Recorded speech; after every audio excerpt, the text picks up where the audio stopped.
Bismillahirrahmanirrahim. Assalamualaikum warahmatullahi wabarakatuh. Alhamdulillah, wassalatu wassalamu ala rasulillah wa ala alihi wa sahbihi wa man wala wa ba'du. Saudara-saudariku, kita berjumpa kembali di program Aku Suka, edisi ke-12 di bulan Ramadan tahun 1441 Hijrah. Masya Allah, tak terasa kita sudah ada di hari ke-12 di bulan Ramadan di tahun ini. Kita bermohon pada Allah Subhanahu wa taala semoga seluruh ibadah kita yang ditunaikan dari awal puasa sampai hari ini berkenan diterima Allah Subhanahu wa taala. Sebelum kita lanjutkan, mari kita cek dulu amalan kita dari hari pertama sampai dengan hari ke-12 ini. Sekiranya semua yang kita kerjakan sudah melahirkan kenikmatan dalam menjalaninya, sehingga menjadi ukuran secara umum diterimanya amalan kita di hadapan Allah Subhanahu wa ta'ala. Ayo, berapa tarawih kita yang sudah dinikmati? Bagaimana tentang program Quran kita? Baik itu bacaannya, sudah berapa juz sampai hari ini? Baik itu tilawah kajiannya, surah apa yang sudah dikaji, yang dipahami maknanya sampai sekarang. Pun demikian dengan hafalan Al-Qurannya sebagai cita-cita untuk dibawa menjadi kebanggaan di hadapan Allah Subhanahu wa taala. Baik, untuk itu tidak mudah menjalani itu semua kalau sampai hari ke-12 ini kita masih belum konsisten, karena memang ada info dari Nabi sallallahu alaihi wasallam, semua pekerjaan yang kita kerjakan dalam siam ini tentunya tidak sunyi dari tantangan, bahkan bisa menghambat seseorang untuk konsisten dalam menjalani ibadah kalau ia tidak sungguh-sungguh dalam menekuninya. Apa di antara tantangan itu? Kita akan coba uraikan dalam pembahasan Aku Suka edisi ke-12 ini. Baik, sebelumnya kita telah uraikan peta pembahasan tentang ibadah yang menjadi paket di bulan Ramadan. Baik itu ibadah malamnya, khususnya terkait dengan sholat tarawih yang telah kita tuntas bahas, juga terkait sampai ke waktu sahar, waktu menjelang fajar yang didapatkan ibadah sahur dengan turunan detil pembahasannya, baik itu makannya yang melahirkan keberkahan, istighfarnya, doanya. Saya sangat berharap Anda bisa mereview kajian sebelumnya jika memang baru bergabung di pertemuan saat ini, supaya bisa lebih mendapatkan informasi yang luas dan ketersambungan dengan pembahasan kita saat ini. Kemudian sampai di fajar, maka muncul ibadah yang paling pokok, yaitu ibadah siam yang dijalani sampai tiba waktu maghrib itu. Dan kita telah uraikan kegiatan Rasulullah SAW terkait dengan isian amalan yang dikerjakan di waktu siam ini, fajar sampai dengan maghrib. Umumnya ada isyarat kita untuk memperbaiki diri dengan sifat koreksi, menghadirkan kelembutan. Ada yang terkait dengan sifat berbagi materi, baik berupa harta benda yang sifatnya bisa dinilai dengan hitungan seperti uang, ataupun materi yang dikonsumsi seperti makanan, atau yang digunakan dalam tubuh seperti pakaian, dan semisalnya. Kita sudah bahas ini pula. Kemudian terakhir kita selesaikan dengan interaksi bersama Al-Quran dengan 3 pendekatan qiraah, bacaan, tilawah, kajian, juga tahfidz, hafalan. Dalam konteks mengerjakan seluruh paket ibadah ini, baik malamnya sampai dengan kesaharnya, juga konteks siamnya, maka Nabi memberi isyarat ini semua tidak akan sunyi dari tantangan yang harus kita lalui, yang dengan tantangan dimaksud Allah akan menguji sejauh mana kesungguhan kita untuk menunaikan ibadah. Jadi kalau kita mengambil rumus dalam Al-Quran, di surah misal saja, ketiga Ali Imran ayat 142. Ya, paling kiri sebelah atas di mushaf. Saya ambil satu ayat dulu karena ada nanti beberapa uraian lain, tapi ini yang paling spesifik dengan bahasan kita. Ya, Allah menyampaikan, Bismillahirrahmanirrahim, am hasibtum an tadkhulul jannata, apa Anda duga akan begitu mudah untuk bisa meraih surga, mendapatkan kesuksesan yang belum tampak itu. Ya, bukankah puasa di antara harapannya ingin mengumpulkan pahala banyak supaya bisa meraih rahmat Allah, dengan itu mendapat surga dari pintu Ar-Rayyan, kan? Apakah mudah mendapatkan itu semua? Walamma ya'lamillahu alladhina jahadu minkum wa ya'lamas sabirin. Sedangkan kau belum diuji, belum diketahui ya sejauh mana keseriusan Anda dalam menghadapi tantangan-tantangan mengerjakan amalan itu, baik, dan sabar menjalaninya. Tahu dari mana kalau ayat ini berbicara tentang menghadapi tantangan? Ini terkait dengan Quran surah kedua Al-Baqarah ayat 214. Karena itu, redaksi di Ali Imran ayat 142, pembukanya sama persis dengan Al-Baqarah ayat 214. Yang ini kiri bagian atas, yang ini kanan bagian bawah di mushaf standar. Ini difirmankan am hasibtum an tadkhulul jannah, yang ini pun difirmankan am hasibtum an tadkhulul jannata. Ini kesungguhannya, ini tantangan utamanya. Am hasibtum an tadkhulul jannata walamma ya'tikum mathalul ladzina khalau min qabl. Apa Anda duga mudah saja mendapatkan anugerah surga? Mudah saja beribadah untuk mendapatkan rahmat. Mudah saja meraih pahala sebanyak-banyaknya untuk bisa mendapatkan rahmat masuk ke dalam surga. Dengan puasa masuk pintu Ar-Rayyan. Walamma ya'tikum mathalul ladzina khalau min qablikum. Sementara engkau belum diuji seperti orang hebat dulu yang dijamin masuk surga. Orang dengan amalan banyak, ulama-ulama saleh, orang-orang sebelumnya yang mereka pun menghadapi tantangan-tantangan untuk mewujudkan harapan dimaksud. Masathumul ba'sa, ada tantangan yang ringan, wadh-dharra, sudah mulai naik bahkan menyakiti fisik, ya kan? Wazulzilu, bahkan ada yang menggoncang hati. Hatta yaqula rasul walladzina amanu ma'ahu mata nasrullah. Bahkan ada tantangan-tantangan yang membuat kita bisa berkata seperti Rasul dan orang beriman dulu pernah mengatakan, ya Allah, kapan pertolonganmu tiba? Ya Allah, kapan wabah ini akan diangkat? Ya Allah, hamba sudah rindu dengan masjid. Ya Allah, kapan keadaan ini akan berakhir? Ya Allah, kapan hamba bisa bekerja mendapatkan rezeki yang halal? Ya Allah, kapan tantangan? Ala inna nasrallahi qarib. Orang beriman mesti optimis. Kata Allah, mesti yakin, kuatkan pada dirimu. Pertolongan Allah itu pasti akan tiba kalau kita mau sungguh-sungguh, serius, dan sabar dalam mengatasinya. Nah sekarang, karena fitrah kehidupan akan selalu bersanding dengan tantangan. Orang sukses pasti ada tantangan. Orang sukses pasti ada ujian. Anda anak SD mau lulus ke SMP, ujian. SMP ke SMA, ujian. Kalau tingkat pendidikan dasar saja ada tantangan, ujian supaya kita sukses, maka bagaimana dengan kehidupan yang kompleks? Jadi itu rumusnya, ujian datang bukan ingin membuat kita sulit dalam menjalani aktivitas, tapi sesungguhnya ingin meningkatkan kualitas kita di hadapan Allah sehingga menjadi manusia yang lebih bernilai di masa depan. Nah, karena fitrah setiap aktivitas, ibadah, bahkan ada tantangan, maka demikian pula dengan siam. Apa di antara tantangannya? Ini yang bisa kita lacak langsung saja dari kitabnya Imam Al-Bukhari. Ya, kita tulis kitabnya Sahih Al-Bukhari. Ya, sebagai informasi nanti dari Nabi sallallahu alaihi wasallam supaya lebih akurat. Ditemukan di bab Fadlus Shaum. Ya, keutamaan puasa sekaligus disebutkan tantangannya. Nomor hadisnya 1795. Ya, di halaman 125. Ya, kalau memang beda cetakan, nanti Anda bisa menyesuaikan dengan babnya. Ya, mungkin beda cetakan bisa jadi beda nomor. Atau mungkin saya keliru menyebutkan nomor, salah saya penyebutan nomor, maka tidak harus menjadi sesuatu yang besar. Cukup Anda rujuk saja, yang penting hadisnya ada. Ya, lihat dari babnya atau rawinya. Ya, yang nggak ada, yang repot kan begini, nomor ada, hadis nggak ada. Nah, itu pasti repot.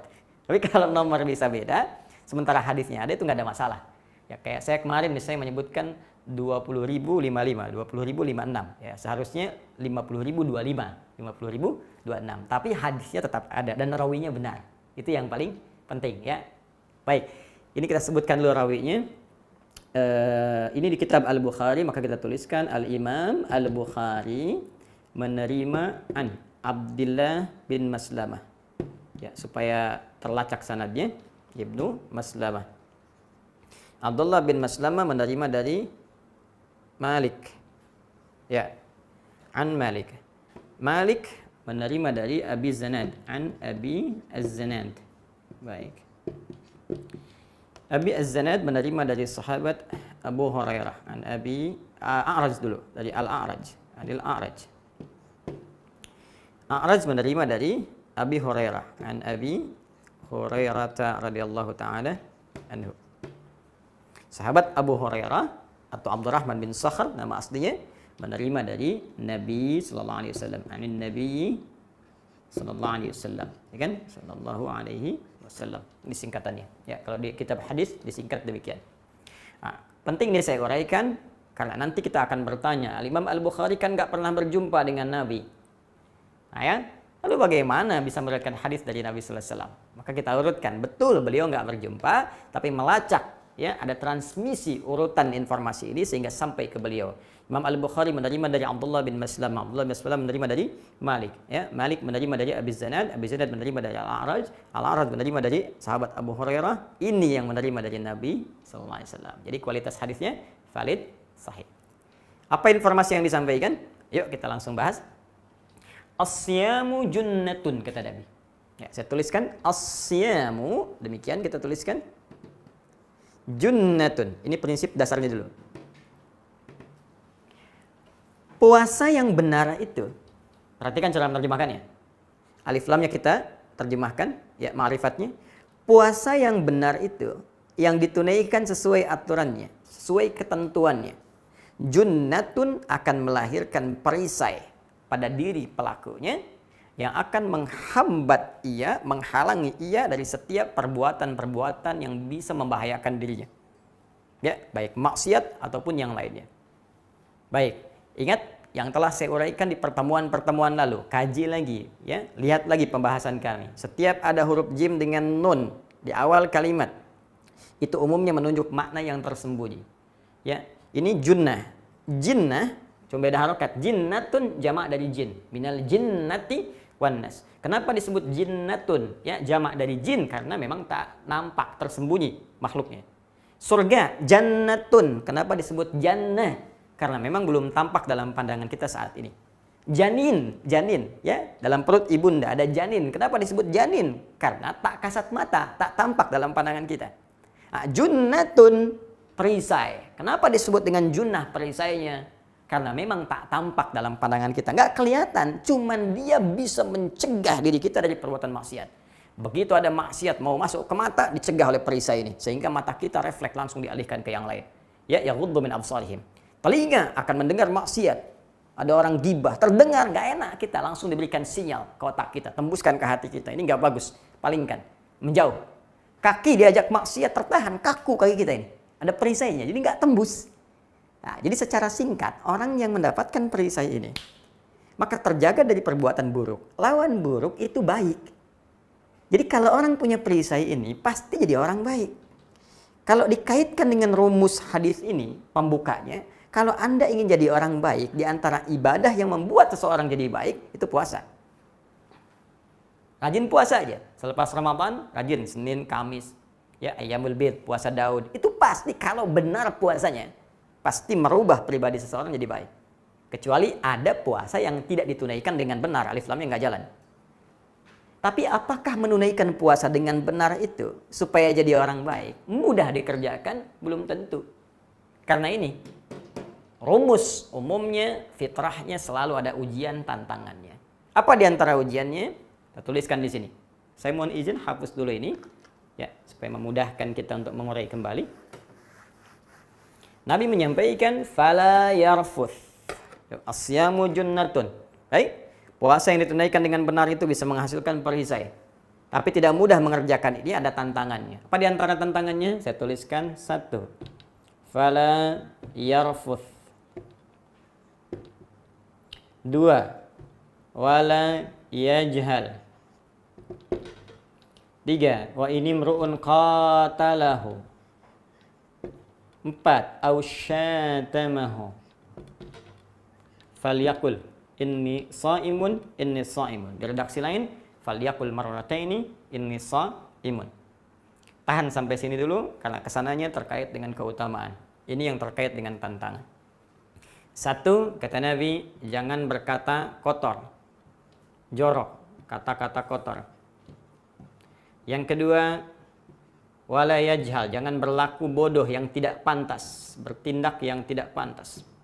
Kita contohkan. 3, wa inumru'un qatalahu, berselisih termasuk provokasi. Ya, masuk konteks ini. Au syatamahu, mencaci, mencela. Ya, kemudian juga bikin hoax. Nah, kalau sekarang buzzer. Nah, ini masuk kategori ini, ya. Awas, hati-hati, hati-hati nih, hati-hati. Awas ya. Nah, ini. Falyakul inni shaimun, maka tegaskan pada dirinya kalau menghadapi tantangan ini, saya sedang puasa, sedang puasa, sedang puasa. Baik, sebentar.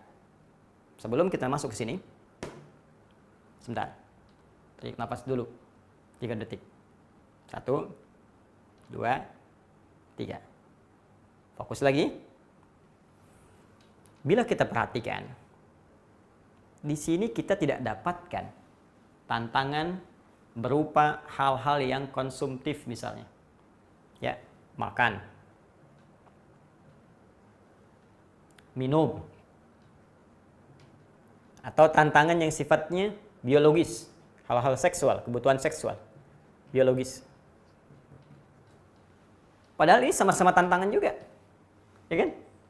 Betapa banyak orang waktu sedang berpuasa, lihat makanan, tiba-tiba sudah pengen buka, ya kan? Jalan, olahraga, pagi-pagi habis subuh, gitu kan? Tercium bau makanan dari satu restoran, Masya Allah, udah lihat jam, berapa menit lagi maghrib ya? Padahal baru subuh. Kan? Minuman juga demikian, ya kan? Hasad seksual juga demikian, karena itu jadi tantangan, dilarang saat puasa. Namun kenapa yang ini tidak banyak diungkap, dibahas, sedangkan ini yang ditekankan, bahkan menduduki hal yang sangat penting tentang hadis-hadis puasa. Teman-teman sekalian, secara sederhana, karena memang bagian yang pertama ini, minum, makan, hubungan biologis, ini yang disebut dengan muftirat namanya. Ya, hal yang membatalkan puasa. Terkait hal yang membatalkan puasa, berlaku untuk semua orang. Karena semua orang pun menjaga dari ini, sudah kenal semua. Karena semua menjaga dari itu, maka muncullah kemudian motivasi yang kuat untuk meninggalkan ini semua. Jadi nggak dilarang pun sudah ngerti. Nggak disampaikan pun sudah paham, makan itu pasti batal. Ya, minum itu pasti batal. Ini nggak usah pura-pura, saya mau wudhu, kumur-kumur, padahal pakai sirup misalnya. Ya, tetap aja batal. Ya, cuman 2 dalam keadaan makan, minum nggak batal. 1, ketika lupa, bukan pura-pura lupa. Beda pura-pura lupa dengan lupa. Makan, lupa misalnya. Sedang makan, selesai. Begitu kenyang, ketemu teman, ditanya sama teman, gimana puasanya hari ini? Oh, puasa, astagfirullah, saya lupa. Nah, bukan makan dulu, nanti kalau ditanya lupa, bukan. Nah, yang kedua, makan dalam keadaan atau minum dalam keadaan sedang tidur, mimpi. Mimpi makan, mimpi minum. Ya, ajaibnya begitu bangun kenyang misalnya. Ya, nah, itu tidak membatalkan kalau memang tidak diniatkan untuk itu. Nah, ini yang membatalkan. Kenapa tidak banyak dibahas? Karena sudah banyak dipahami. Semua orang yang puasa menjaga ini. Tapi yang ini namanya mufsidat, perusak puasa. Ya, perusak itu kan nggak semuanya mengalami ini secara keseluruhan. Kalau ini dihadapi oleh keseluruhan, karena setiap hari itu yang dijaga. Ketahuan hadir nggak hadir langsung tahu. Tapi ini bisa datang tiba-tiba. Ya, bisa nggak disadari teman-teman sekalian. Dan nggak banyak orang tahu bahwa ini merusak. Apa bedanya membatalkan dengan merusak? Kalau membatalkan muftirat, ini seketika puasanya selesai, habis. Batal, gugur. Mesti diganti di hari lain. Kalau sengaja, tambah kafarat, hukuman tambahan. Ya, puasa 2 bulan berturut-turut, bisa memberi makan 60 orang miskin, paling sedikit, atau membebaskan seorang budak. Dalam konteks sekarang sudah tidak ada bagian ketiga tadi. Ya, diganti di hari lain. Tapi juga tidak boleh sengaja, karena dosanya bisa berlipat. Ya. Nah, ini gugur seketika. Tapi kalau yang ini belum tentu puasanya batal. Di puasanya terasa masih lanjut karena belum mengerjakan yang membatalkan, puasanya tidak gugur tapi rusak. Rusak itu artinya pahalanya berkurang karena dikurangi oleh perbuatan buruk ini. Contoh, berkata kotor, jorok. Ya, kotor itu masuk dalam konteks ini juga gibah, gosip tuh. Ya, kata-kata jorok dan seterusnya. Ya, masuk sini. Saya mau tanya pada Anda, saat kita mengerjakan puasa, berapa kali membicarakan keburukan orang lain? Berapa kali nulis status tentang keburukan orang? Berapa kali berbuat jelek dengan kata-kata atau tulisan? Atau dengan pikiran? Itu kan tanpa sadar masuk dalam kategori ini. Bayangkan, Kalau mengerjakan ini merusak misalnya 25%, mengurangi 25% pahala puasa. Baik, setelah itu berselisih atau saling provokasi. Ya, maaf, kurangi lagi nih 25%. Ya, gara-gara PSBB di jalan ketemu ini marah ribut, lupa kalau dia puasa. Oke kan? Baik, dan seterusnya. Ini saling mencela. Nah, kalau sudah sampai sini kan mencela. Ya kan? Kurangi lagi 25%. Nih bikin hoax. Buzzer tuh, awas hati-hati ya. Awas, profesi Ramadan, dosa bisa berlipat. Muncul lagi 20%. Ya. Anda bayangkan 25, 25, 25, 25. 25 kali 4, 100%. Kalau ini dikerjakan 100%, dapat pahala puasa 100%. Dikurangi 100%, ya habis 0. Nggak dapat apa-apa. Apalagi kalau kemudian ditambah lagi dosanya, muncul lagi misalnya. Walayajal, berlaku yang tidak pantas. Tak senono. Ya, jahlun itu bisa berarti begini. Seketika saat dikerjakan mungkin belum berdosa bagi dia, tapi dosanya dihasilkan dari komen orang lain. Misal, Anda bapak atau ibu usia 50 tahun, terus keluar komplek olahraga pagi-pagi misalnya kan, pakai sepeda cucu yang 5 tahun. Ya dosa sih enggak, cuman kan orang menggunjing. Nah itu ya jahal namanya, berlaku yang tidak pantas. Ustadz misalnya kan udah tahu begini nih, ceramah, tampilan begini, peci, baju misalnya sudah mengatur dengan baik. Tiba-tiba peci dipindah begini misalnya, kan nggak pantas. Ya saya mungkin nggak dosa pakai ini, tapi kan membuat Anda bisa komen sesuatu yang nggak baik. Tiba-tiba bisa cerita ini, cerita itu, dan sebagainya. Nah ini yang menjadikan karena Anda penyebab dosanya, orang berbuat dosa, maka terlimpah juga untuk Anda dosanya. Bayangkan, sudah habis 0, berbuat dosa lagi, taruhlah 50% misalnya, karena orang banyak menggunjing bicara buruk. Wah, habis, minus 50%. Sudah tahan lapar, sudah nggak minum haus.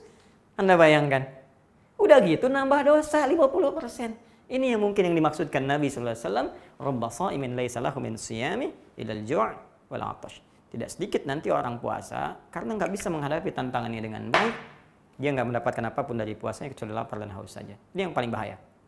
Nah, rumus cepatnya untuk menghadapi ini semua, Nabi cuma memberikan satu kalimat saja. Kalau perlu tergaskan pada jiwa kita. Ya, apa kalimatnya? Kata Nabi, kalau Anda dihadapkan pada yang seperti ini, sedang duduk tiba-tiba diajak ngomongin orang. Ya, melihat layar kaca, bahkan lihat kultum ini pun ribut juga. Siapa sih yang dislike, siapa? Biarin aja. Mungkin itu, ya itu pekerjaannya.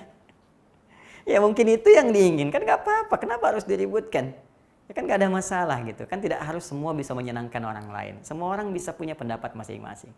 Alhamdulillah, Anda senang merah silahkan. Mungkin yang lain senang biru, nggak ada masalah. Kita saling menghormati. Tidak ada persoalan. Tapi jangan sampai dari persoalan itu jadi rame. Akhirnya hilang pahala. Nah, rumus cepatnya kata Nabi, faliyakul inni shaimun. Katakan pada diri kita. Perhatikan cara menerjemahkannya.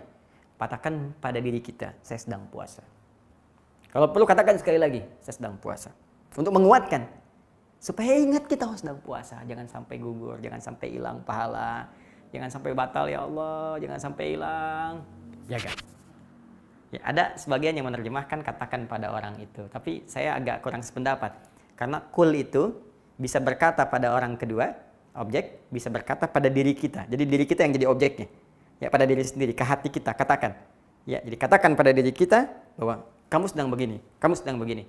Ya, karena konteks kalau diterjemahkan katakan pada orang, misal begini, Anda sedang ketemu orang dan orang berkata, "Kamu begini. Lalu Anda katakan, "Maaf ya, saya sedang puasa." Nah, boleh jadi dia tambah tersinggung. Nah, atau Anda ingin kemas kalimatnya misalnya dengan kalimat baik, bisa saja diterjemahkan seperti ini. Kita sedang puasa, ada baiknya kita tidak seperti ini. Nah, ini bisa. Ya, tapi konteks pertamanya katakan pada diri kita, saya sedang puasa. Jangan sampai berbuat seperti ini, jangan sampai batal dan sebagainya. Baru kita bisa bagi ingatan dengan orang lain sebagai pengetahuan. Ini cara paling cepat untuk bisa menangkal perbuatan yang bisa merusak. Nah, teman-teman sekalian, ada hal yang lebih penting daripada pembahasan ini pula.